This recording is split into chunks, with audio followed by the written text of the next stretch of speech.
All right. You guys ready? All right.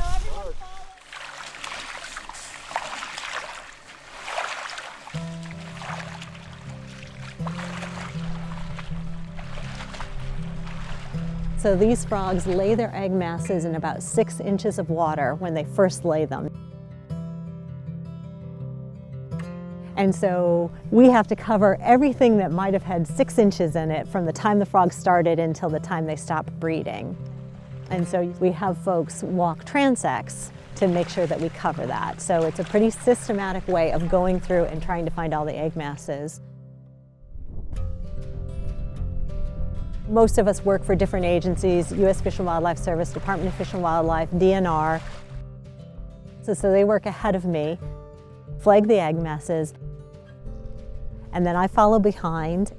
And the information I take is really simple. I do a count of the number of egg masses. Each egg mass represents 2 adult frogs. And that's how we kind of monitor how many frogs are here and what the population is doing. We have years and years of mapping that. It shows us what habitat the frogs use at high water, at low water, in between. We use that to understand what the important habitat is out here.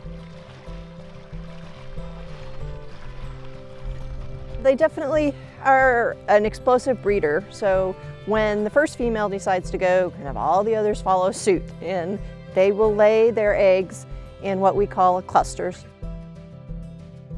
And then the males will tend to hang out and be around that area. And then we see every once in a while, if you're really, really lucky, you actually see that breeding behavior where the male and the female are in amplexus. They're connected together before they lay the egg. And so that's kind of a cool thing to see.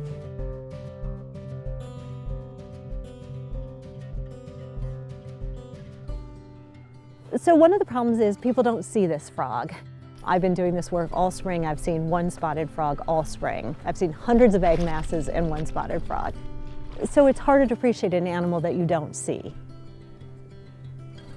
They're very beautiful, very red, especially the underside of the body. They're just beautiful.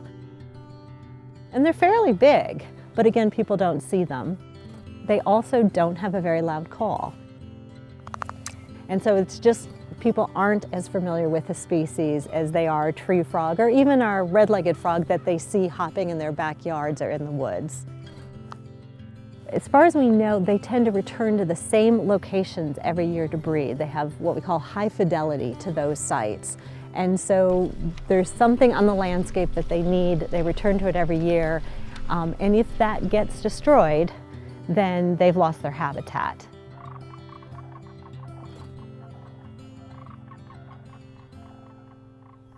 Here in Washington, we have 6 watersheds where we know they occur.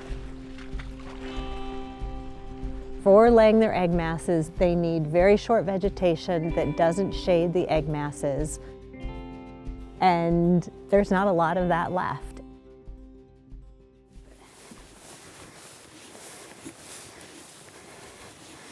This is the reed canary grass, just really tall, very dense. It's very difficult for the frogs to get through this very thick vegetation to lay their eggs.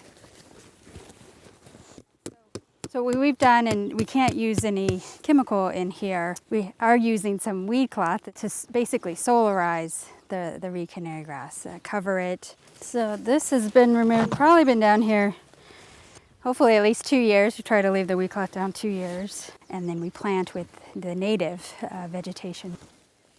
We want that kind of spacing, easier for the frogs and other wildlife to get through.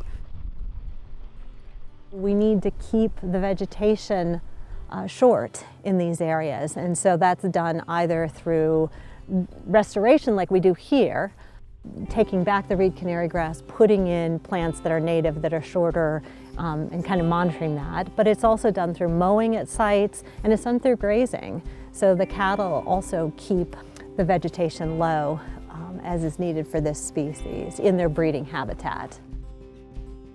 We have a lot of sites on private lands. We're dependent on our partners on private lands. They are our partners in conservation.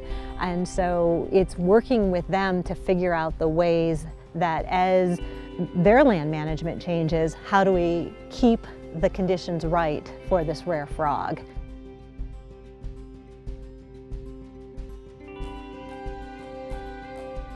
We work with them to develop potentially grazing schemes. Some of those areas that can be our only option. A lot of the people who are managing their property and the way they're managing it is really a good thing for the species.